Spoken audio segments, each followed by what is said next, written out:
Hey, hello everybody. This is Dr. Ramos. Welcome back to our class. We're going to continue learning about the cardiovascular system. We learn about blood, and today we're going to focus on learning about the heart. This is all the content that you need to learn for your exams, and this is the way how your book delivers the content for the heart. Now, I'm not going to follow this order because, in my opinion, I think there are some things that might be confusing, and instead, I'll try to keep a, um, a flow of the information. I will deliver the information in a way that as we go and learn about the structures, we're going to learn everything in a context. You will see what I mean because sometimes when we think about the heart, in the heart sounds, we talk about valves, but we mention valves way here in the front part or at the beginning of the class. There are many things that, in my opinion, the way how your book delivers the information might not be the best one. So just keep in mind that at the end, this is all what you need to learn, but I'm going to deliver the information in a different order than in your book.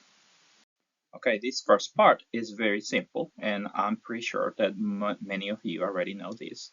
So first, we need to learn where the heart is located. Everybody knows the heart is in the chest, right? But we need to learn that where in the chest. If you want to be very general, you can say it's in the thoracic cavity. This image is from the past, from when you start A&P1. Remember that the thoracic cavity is subdivided in two major regions. Okay, so in purple, as we can see here, this is the space or the region called the pleural cavity. Okay, so the pleural cavity is lateral, it occupies the lateral space in the chest, and of course, this is the place in this cavity where the lungs are going to be located. Now, that between the pleural cavity, we have a central cavity. And this central cavity that I'm coloring here in green is what we call the mediastinum. Okay, so the mediastinum can be subdivided in superior mediastinum, which is this one here in orange, and inferior mediastinum. Now, a different name for the inferior mediastinum is called the pericardial cavity. Okay, why it's called the pericardial cavity? Because that primarily contains the heart. Okay, so the heart is located in the inferior mediastinum or pericardial cavity. What structures we can find or we can find here in the superior mediastinum? Well, if you look at this picture, uh, this will be the equivalent of the superior mediastinum. You can see here, we can see the big, great blood vessels, the aorta, inferior vena cava, is not represented here, but if you have a gland, that will be the thymus. You can see part of the trachea. Behind the trachea, we have part of the esophagus. So you have a lot of stuff in the superior mediastinum. For your exams, you need to know pericardial cavity is the same thing that the inferior mediastinum. All right, what else? When we think about the heart, also remember, of course, for previous classes, diaphragm is this muscle that divides your thoracic and abdominal cavity. So below the diaphragm, we have the abdomen or abdominal cavity, and above the diaphragm, we have the thoracic cavity. The heart is kind of sitting on top of the diaphragm. And interesting here, the heart is located kind of in the center of the chest, but it kind of occupies a little bit more space towards the left side, okay, as you can see here in this picture. Now, the tip of the heart, okay, this very end part or tip is what we call the apex. And this is something that we're going to learn. There are three things in the heart that are backwards, or it kind of the heart. I like this to refer to the heart as this organ that has three contradictions, if you will, because it doesn't follow the pattern that other organs will follow. First, think about a triangle. Okay, when you have a triangle or a pyramid shape, the tip of that pyramid is what we call the apex. Okay, and the base is called the base. Okay, so we have other organs like the lungs, for example, and I'm not going to draw here, but just imagine that's the lungs. If we look at the lungs, this is the base of the lung. So the base of the lungs are sitting in the diaphragm, and the tip of the lungs are superior. That is the apex of the lungs. If we look at the kidney, the same thing. The apex is in the top, and the base is in the bottom. Now, in the heart is backwards, because as you can see, the heart, the shape is like a upside down triangle. So the apex is in the bottom, while the base is in the top. So in the heart, this is backwards. The base is where you have the blood vessels, and the apex is here in the bottom part. Okay, this has to do with the way how the heart forms during the embryological period of time when the organs are forming. The heart initially has this shape with the apex on top, but then it turns and and bursts and turns in a way at the end in the process of rotation that the heart ends in having the apex in the bottom and the base in the top. That's all I want to say. What else is important to know here is this cardiac notch. Now, cardiac notch, students are tempted sometimes in the exams to describe as the cardiac notch as a part of the heart, but in reality, it's not part of the heart. As you can see here, cardiac. You might be tempted to think that it's a part of the heart, but in reality, the cardiac notch is a specific portion in the left lung. So the left lung, because the heart turns to occupy an space towards the left, the lung is a little bit smaller than the right, and that shape, that form that the left lung uh, uh, take is to allow the heart to occupy that space. That specific area is what we call the cardiac notch. Cardiac notch belongs to the left lung, and that is the part that allows the bottom part of the apex of the heart to occupy any space. Also, to complete this part, we're going to learn that in general, the heart, we have four chambers, okay? But from outside, we have these called auricles, okay? So in the past, we learned that an auricle, when we learned about the ear, was this cartilage that you can kind of, the part of the external part of the ear where you can kind of bend and stretch sometimes, right? That is what we call the auricle. Well, the equivalent to that, to the ear in the heart, is what we call the auricles. Those are extensions. Those are leaf-like extensions of the atria. We're going to see the atria is the plural term for the atrium. Atrium is the name that received the superior chambers of the heart. They're called atrium. Right atrium, left atrium.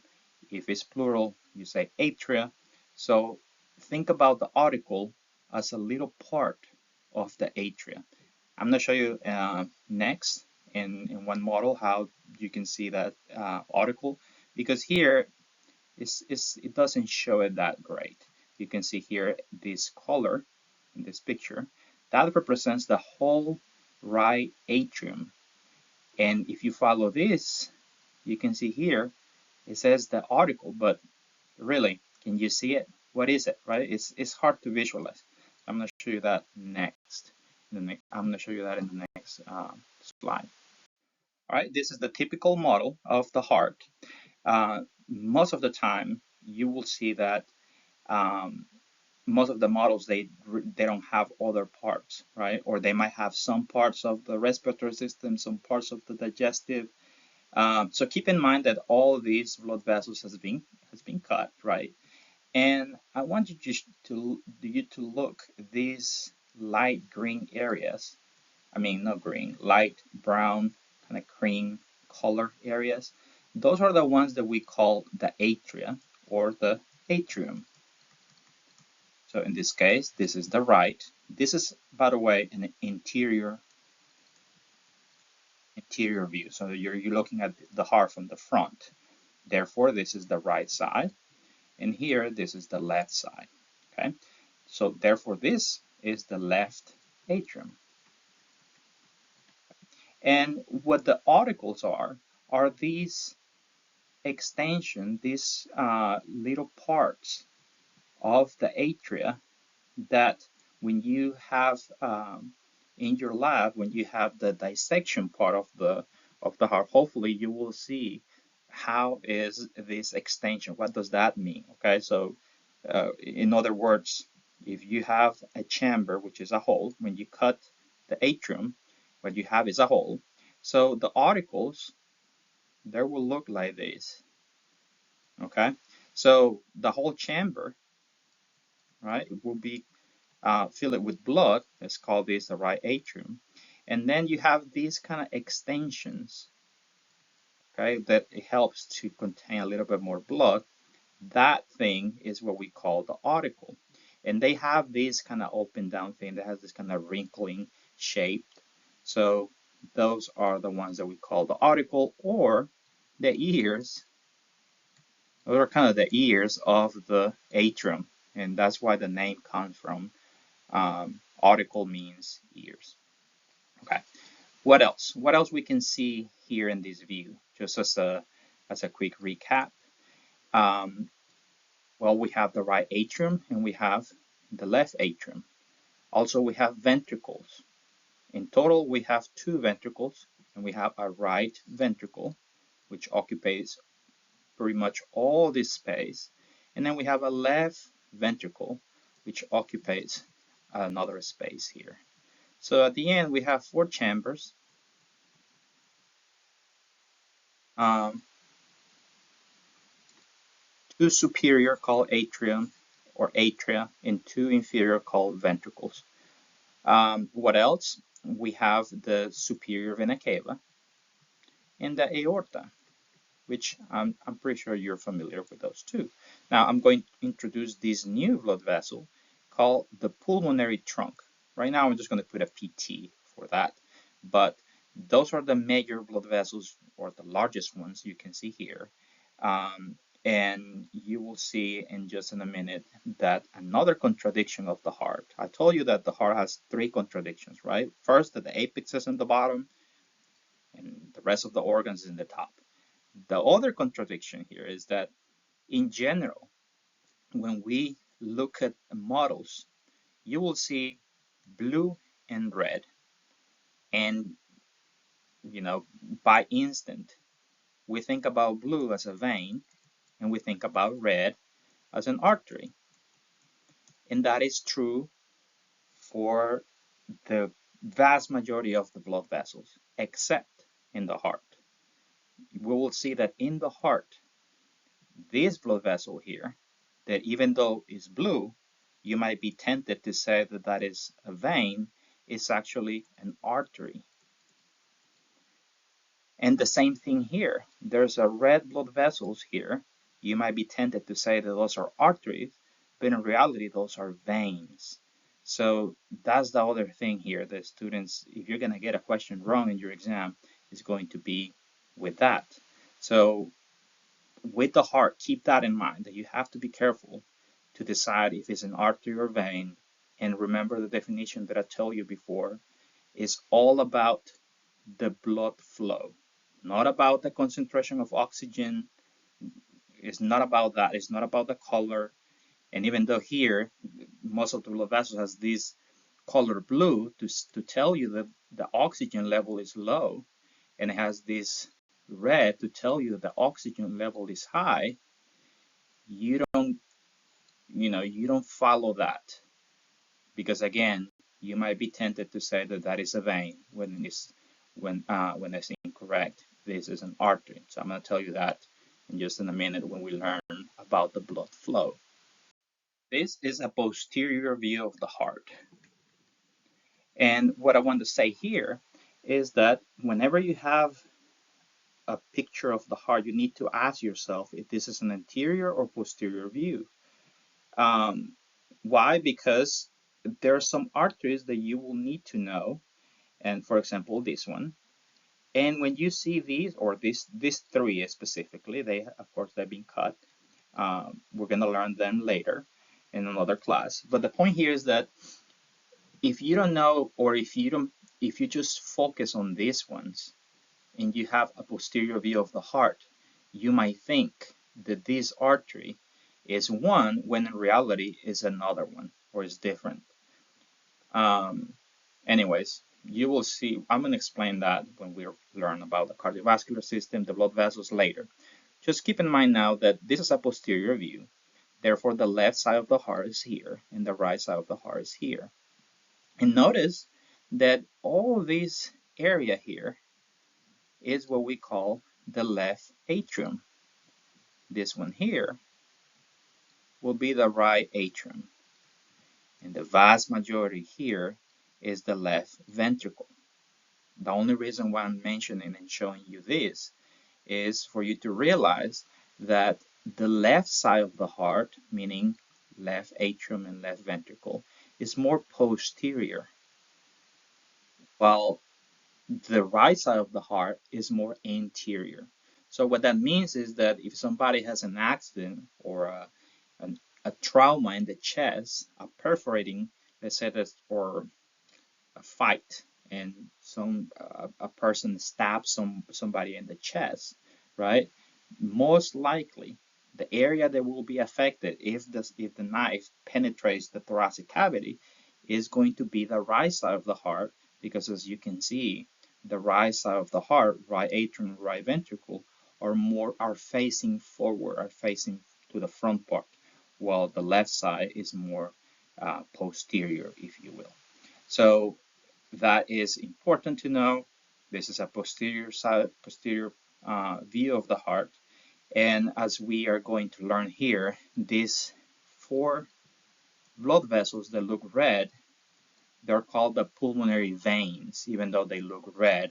These two blue, they're called the pulmonary arteries, even though uh, they look blue, right? So all of this is because the blood flow. And I'm going to explain this here now.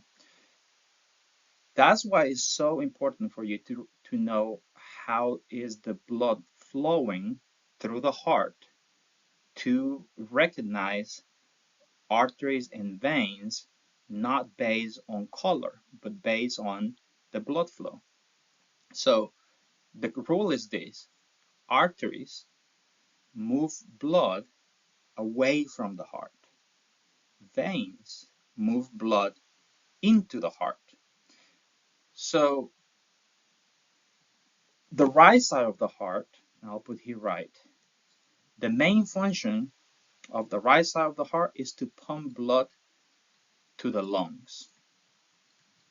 Why? Because all the right side of the heart, right atrium and right ventricle, receives blood that is deoxygenated, meaning that is low in oxygen. This is the blood that comes back from the tissues and needs to be reoxygenated. What's the organ that reoxygenates the blood? Is the lungs. So in this case, these arteries move blood towards the lungs. This will be the left lung, and this one will be here, the right lung. Because the blood is moving away from the heart, those are arteries. Even though they have low oxygen, even though they look blue, they're arteries because the blood flow. And they go towards the lungs because they need to be oxygenated. Then, when the blood gets oxygenated in the blood, the lungs are not able to pump blood. So the blood needs to return to the heart. But in this case, it's going to return to the left side of the heart. So the left side of the heart is the part of the heart that contains oxygenated blood. And they will return through these blood vessels here. Okay, so they will arrive to the left atrium first. And because the blood is going back to the heart, that is the definition of a vein, is blood that is dumped or that moves towards the heart. These ones, even though they have high oxygenated blood, and even though they look red, they're called pulmonary veins. And if you think about the names, we have pulmonary arteries, pulmonary veins. Pulmonary is telling you where the blood is going. So when it goes from the heart towards the lungs, arteries. When they come from the lungs towards the heart, veins. Okay, this is very important to understand the heart because sometimes it can be very tricky, very hard to understand, confusing if you don't have a good foundation with the basic concepts. So these are the major things that you need to keep in mind and have it clear. And they're not hard to understand, but it's key that you remember and know that as your name. First, what is the main function of the heart? Well, the main function of the heart is just to pump blood. It keeps pumping blood to your body, to your tissues, because they need blood, right? They need nutrients, they need oxygen. So your tissues are constantly requiring oxygen, right? And the heart, as we just learned, the left side of the heart is the part of the heart that pumps blood towards your tissues. Once the tissues take the oxygen levels become low because your tissue just took that, right? Those oxygens. And then that blood needs to be reoxygenated. So this is what we're going to call the cycle, the cardiac cycle, because you will see it's a loop. It's cyclic. So the blood returns to the heart through veins. Recall that veins are blood vessels that transport blood into the heart. So from all your organs, the blood that is low in oxygen will eventually uh, uh, be drained or eventually will reach the superior and inferior vena cava, which then dump blood into which side of the heart? The right side of the heart.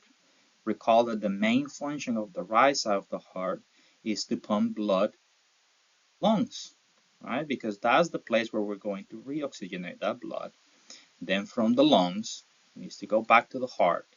Now the blood past the lungs now is highly oxygenated. And then from the heart, the cycle repeats to which part from the lungs to the heart will go to which part of the heart? The left side. Left side contains oxygenated blood because the blood is moving towards the heart. That's what we call veins. And there, the blood gets pumped back to the rest of the body. So we're going to learn that that is the main function of the heart, is pumping oxygenated blood to the tissues, pumping deoxygenated blood to the lungs so the blood can get reoxygenated and the cycle repeats. This movement of blood from the heart and the lungs is what we call the pulmonary circuit. Well, the blood flow that takes place between the heart and the rest of the body is what we call the systemic circuit. All right, what else? Cardiac cycle. So cardiac cycle is composed by systole and diastole. Those are the terms that you need to memorize. And just keep in mind that the heart is not pumping blood continuously. Instead, it's like a pulsatile, or it just pump blood, and then the heart needs to take a pause to be able to refill with blood. As we mentioned before, the heart has these chambers, and every time the heart squeezes, is when the heart contracts. That's what we call systole. So contraction is what we call systole. The blood gets pumped, the chambers gets empty, and then the next step is relaxation. So the relaxation of the heart to allow the chambers to fill with blood, preparing for the next pump, is what we call diastole. And of course, this cycle between systole and diastole are related to all these things: pulse, heart sounds, blood pressure, even AKG, which we're going to learn in some point. How are you going to remember or keep this straight that systole is when the heart contracts and diastole is when the heart relaxes? I'm saying this because I still remember when I was a student, I still remember missing this question. I thought that I knew. When on test day, I confused them and I put contraction was diastole, and relaxation was systole. So the best thing that I can, if it works for you to keep this straight so you don't miss questions, think about contraction when the heart kind of squeezes, right? So the heart squeezes to pump blood. Squeeze start with S, systole start with S. And if you remember that, you will know that systole is when the heart squeezes, therefore that is contraction. And then diastole should be the opposite. Keep in mind that this cycle between systole and diastole, meaning contraction and relaxation, in a period of time is what we call our heart rate. So when we are not doing anything, when we are just sitting and not doing exercise or nothing, we have like a resting heart rate, right? The normal is between 60 and 100 beats per minute. That is the normal heart rate, where you need to know at some point what is the medical term when the heart rate goes above 100. What is the medical term when the heart rate goes below 60? But at this point, because the heart rate is part of the vital signs, you need to know this number. The normal heart rate is 60, between 60 and 100. And of course, this will change depending on what are you doing. If you're doing exercise, that means your muscles, your tissues need more blood, so your heart needs to pump faster to deliver this oxygen, right? Okay, so I think that's pretty good at this point. Remember systole, diastole, and how these in some point will be related to the pulse. The pulse, when we check somebody's pulse, especially in the wrist, the radial pulse, we're going to feel this pump in our fingers when we put the fingers on the patient's wrist, right? This pulsation is related to systole. So what we can feel in the arteries, because this is another thing, only the arteries are the ones that has a pulse, is this pulse, this pulsation that we can feel in our fingers is the pressure generated by the heart when it contracts. So when the heart contracts, the heart squeezes, pumps blood, that increases the pressure in the walls of the arteries, and that is the little bump that we can feel when we check the pulse. What about the heart sounds? We're gonna learn how they're related with the valves of the heart. There are 4 valves, and some of them will be closed in systole, some of them will be closed in diastole. And I always use this analogy, valves are like doors in a room. A door will make more noise or will be louder when you close it, when you shut the door, than when you open it. So we're going to learn the sounds that we can hear with the stethoscope when we put the stethoscope in the chest to hear the heart is related with the valves in the heart, specifically when they close. So we're going to learn that. Also, blood pressure, another important thing. What is the normal blood pressure? Well, 120/80. And we're going to see that 120 is a number that refers to the systole, and 80 refers to diastole. So 120 is the pressure in the arteries when the heart contracts, and systole is the pressure in the arteries when the heart is relaxed. Same thing here with the AKG. We're going to learn how this systole and diastole is important to the basic interpretation of an AKG. All right. What else? Blood flow through the heart. This is a big topic, okay? But again, this flow of the heart, you need to remember that in the heart there are 4 chambers, there are 4 valves, and there are 4 important blood vessels that is crucial for you to understand how the blood flow happens. Also, the blood flow is what's going to tell you if it's an artery or vein, as I explained before. So it's a pretty good deal to understand that. I'm going to invest, a significant time going through the blood flow next in this first part. All right. So the heart consists in 4 chambers, and you can classify these chambers in 2 superior or 2 inferior. Or, because there are 4, and if you think about box, right? Let me actually do this. So we have right, we have left. We have right atrium and we have left atrium. Those are the ones that we call superior chambers. And then we have right ventricle and left ventricle. Those are the ones that we call inferior chambers. It's important to recognize those that way, but also it's more important to recognize that we have chambers that are right side and chambers are in the left side. So the right atria and right ventricle, why this is important to recognize them?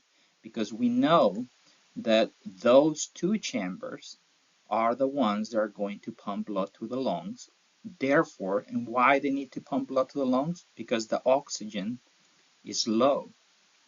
So you will never get this wrong if you know that the right side of the heart receives deoxygenated blood, and the goal is to send that to the lungs. The left side of the heart, so the left atrium and left ventricle, they receive blood from the lungs. The blood is oxygenated, that's why I have it here in red. So the blood that is contained in the left atrium and left ventricle is highly oxygenated, is blood that comes from the lungs towards the heart and then will be pumped to the entire system. These are the things that I mentioned before. We have a pulmonary circuit, which is the one that takes place between the heart and the lungs. And then we have a systemic circuit, which takes place between the heart and the rest of the body. As you can imagine, just by looking at here, this is a critical thinking question. Which one do you think, if we know that the heart is muscle and is pumping blood, right? Which chamber, and by the way, the ventricles are really the true pumps. The atrium, they contract, but they don't, they're relatively small. The ventricles are larger. Which ones do you think that the muscle? And just think about a muscle. If you lift weights, right, your muscles in your biceps will grow. The more weight you put, the more your muscle might become bigger and thicker. Do you think that the right ventricle and the left ventricle are the same in terms of thickness? Or do you think that the right ventricle is thicker, the left ventricle is thicker, both are the same? What do you think? So pause a minute and think about it. All right. Which one? The left ventricle will be thicker than the right. Why? Because just imagine that the left ventricle it has to contract and squeeze to pump blood to the entire body. So that is the equivalent for for you to lift 50 pounds. while the right ventricle only pumps blood towards the lungs. And the lungs are relatively close. It's just two organs. So really, it doesn't necessarily requires a lot of strength to pump that blood to the lungs. So very important here, the left ventricle will be always thicker than the right because the left pump blood to the entire body.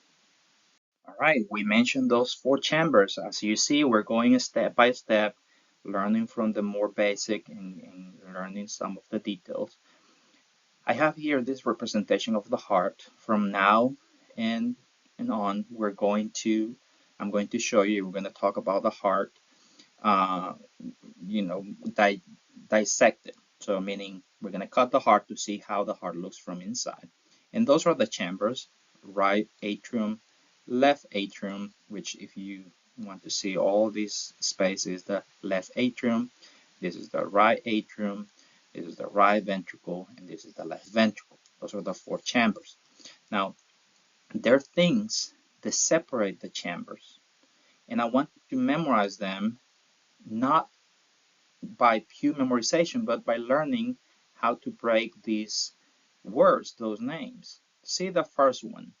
Inter means between, and atria, the atrium, right? So the interatrial septum is this muscle that divides the atria, or is located between the two atria. Interatrial septum. Okay, every time you see this word septum, think about that as a wall, something that separates something. Like we have a nasal septum, right? It is what separates your right and left nostril. So in this case, in the heart, interatrial septum separates those. What about between the ventricles? Same thing, interventricular septum. Okay, so interventricular septum is the muscle that separates the right and left ventricle. Now, before we mention the third one, I want to point this out here. There's a structure that is important in the interatrial septum, important for your labs, is called the fossa ovalis. Okay, so the fossa ovalis is like a scar tissue that is present, or normally should be present only in adults, and is something that when you were a baby and when you were in your mother's womb, or no, let's not say you, but in general, the fetus, as you probably know, the fetus when they're in the mother, they cannot breathe. The lungs, they don't have oxygen, right? Because really the lungs are filled with fluid. And you might be wondering, well, how the hell they oxygenate blood, right? Because the lungs are filled with liquid. So how the baby gets oxygen if the lungs are closed, or uh, they're not breathing, right? So that is something, and I'm going to be very general. We're going to learn about the fetal circulation in the next class. But I'm just going to tell you here that through the umbilical cord, so the mom, the, the blood that is delivered to the placenta from the mother has high oxygen. And long story short, in a baby, this high oxygenated blood actually go through the inferior vena cava. The umbilical cord connects to the liver and inferior vena cava, and then that oxygenated blood goes to the right side of the heart. And because remember, the right side of the heart pumps blood towards the lungs with the purpose of oxygenating the blood. In this case, the blood is already oxygenated. So we need to have a little hole to bypass the lungs circulation. So that little hole is what needs to be open to communicate the right atrium with the left atrium. All right. Then the left atrium can dump blood to the ventricle, and then the left ventricle can pump blood to the rest of the body. So that hole between the atria is what we call the foramen ovale when it's open, right? After birth, we know that the baby comes out, then the baby will start breathing, the fluid in the lungs gets reabsorbed and squeezed out, and then when the baby start crying, he start breathing again, and then that's when this uh, foramen ovale will close and will become the fossa ovalis, and that then remains as an scar tissue. All right, I hope you kind of get that one there. So that's one of the structure you need to know. But in general, what I'm trying to say here is that the interatrial septum needs to be closed. So in a normal adult, there should not be communication between the right atria and left atria.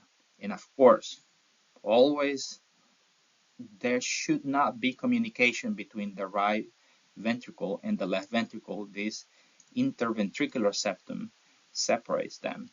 Now, I'm going to give you some heads up here because we're going to learn why this is important, right? So, interventricular septum is a muscle. It's just a wall of pure muscle. But importantly here, there is some, I don't want to say nerves, but I'm going to use the word nerves, um, that whenever the heart has like an electrical system. And think about these things called bundle branches. They pass through the interventricular septum to then reach the ventricles. So what we call the bundle branches, right, left, are like nerves. And again, I'm trying to just use the word nerves, but they're not really nerves, but they work pretty similar. To conduct electricity, they will stimulate the muscles to contract. So that's the importance of the interventricular septum. One, that separates the ventricles, and second, that the electrical or the conduction system of the heart will have within the ventricular septum the bundle branches that we're going to learn uh, later in this class. Okay, the last one is the atrioventricular septum. And again, if you break this down, atrio tells you atria, ventricular tells you ventricle. So is this a space between the atrium and the ventricles? Now, I told you that normally the atrial septum and the interventricular septum, they are closed. So there should not be any communication. Now, the third septum, which is this one, needs to be open. So from the three, this is the only one that has openings, and those openings are the things that we call valves. Now, we're going to see that these valves, they work as a door. So they're like doors, okay? And if you think about a door that has a hinge, the doors usually just open one way, right? They just are unidirectional valves, that meaning that they just open in one direction. And then if you try to move them in the opposite, you will reach a point where the door will not go more than that, right? So the same thing with the valves. And we have four valves, and these four valves, this is why it's important, this part. Okay, so we have two valves that are called atrioventricular valves. So between the atria and the ventricles. Now, reason why I'm mentioning this is because these two valves, they receive different names, and unfortunately, you need to know these names. So let's look at the first one, tricuspid valve. Okay, tricuspid valve. Tricuspid is called tri because that valve has three cuspids, which I'm going to show you in just in a minute. The tricuspid valve is also known as the right atrioventricular valve. So that's another name for the tricuspid. Why is called the right? Because we have a left. So once again, if we look at this picture, so the atrioventricular valve is the valve that is located between the atria, which is here, and the ventricle. Now we have a right and we have a left. So the right atrioventricular valve is also known as the tricuspid valve. The left atrioventricular valve is also known as the mitral valve. So the mitral valve is between the atrium and the ventricle, but in the left side. And then just to make things even more complex, and I'm not doing that on purpose, it's part of the things you need to learn. So the mitral valve has three names. That's what I want to tell you. And we learned that tricuspid, two names, right atrioventricular valve and tricuspid valve. Mitral valve is also known as bicuspid because bi means two. Remember, tricuspid means three. Bicuspid has two, so bicuspid valve is the same thing than mitral valve, which is the same thing than left atrioventricular valve. Okay, so those are the three names for this one: left atrioventricular valve, bicuspid valve, or mitral valve. Make sure that you know that these are the valves that are between the atria and the ventricle in the left side. All right, those are the two atrioventricular valves. Now we have two semilunar valves. And when we say that we have two semilunar valves, we have one in the right side and we have one in the left. So the one that we have in the right side is called the right semilunar valve or pulmonary valve. Okay? Pulmonary valve. The left semilunar valve is also known as aortic valve. Okay, so pulmonary valve or right ventricular valve is the valve that we have between the ventricle, the right ventricle, and this structure called the pulmonary trunk, which I told you is a blood vessel, right? So between the pulmonary trunk, there is a valve, and the name of the valve, if you know that is going towards the lungs, right? Pulmonary valve, because this is still the right side, is also known as the semilunar valve, the right semilunar valve. Now, there's another valve between the left ventricle and the aorta, which is this red blood vessel here, as you can see here. So this valve between the ventricle and the aorta is called aortic valve. And you can see the name of the valve, aortic. It's telling you the blood is going towards the aorta because the aorta communicates with the left ventricle. This is also known as the left semilunar valve. So this might require a little bit of time, for you to be able to memorize that.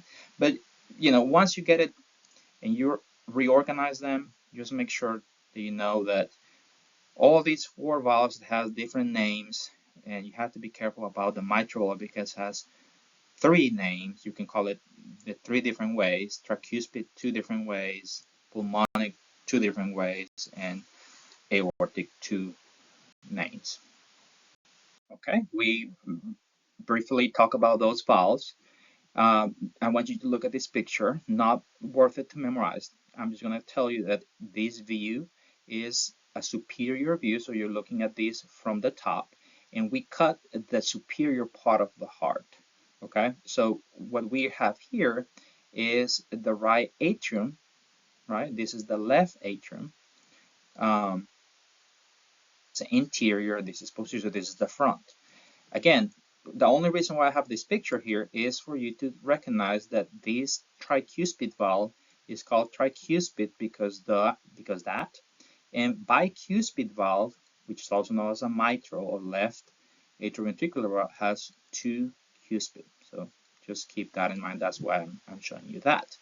And we mentioned already that these valves, they're unidirectional. They work as doors. They just open in one way. And as we mentioned also, a door and these valves will make noises or will be loud when they close instead of when they open. And when they generate that sound, those are going to be the sounds that we can hear with the stethoscope, which is the device that we use to hear the sounds. So when the heart contracts, meaning in systole, two valves will close. When the heart relaxes, meaning diastole, the other two valves will close, and that will generate the sound S1, S for sound number 1, and diastole is the sound number 2. You can imagine that S1 is going to be louder because that's when the heart is squeezing. Is the equivalent to you, for you to, just smack the door and just flip the door with a lot of strength. It's going to be very loud. And diastole is when the door closes, but it's when the heart is relaxing. So there's going to be a little bit, there's going to be a sound, but it's going to be less, louder, if you will. Okay, and it's when some of those valves will close. All right, now that we have the basic concept, let's review the blood flow. This is the headache of this of everybody taking this class, but this is so important for you to know. And again, if you just know and keep this basic information, it should be easy. So we have these valves: tricuspid, mitral, pulmonary, aortic valve. We know now diastole is when the heart is relaxed. Systole is when the heart contracts. Now, if you try to memorize which valves are closed and open without understanding, it's going to be very tricky. You're going to find yourself struggling and wasting a lot of time. And then during the exam, you might get everything mixed up. So it's not worth it to use raw, pure, memorization. That's why it's important to know blood flow, physiology, and location. So what we need to know here is, and I'm going to show you this better in the next slide to show you this circulation, okay? We're going to start the circulation. We're going to start learning about the right side, and then we're going to see the circulation in the left side of the heart. But keep this in mind, which I'm going to repeat that later. The only reason we're going from right and then to the lungs and then go back to the left side and then to the system is just to show you the blood flow. What I'm saying is, it's not that the right ventricle contracts first and then the left ventricle contracts after.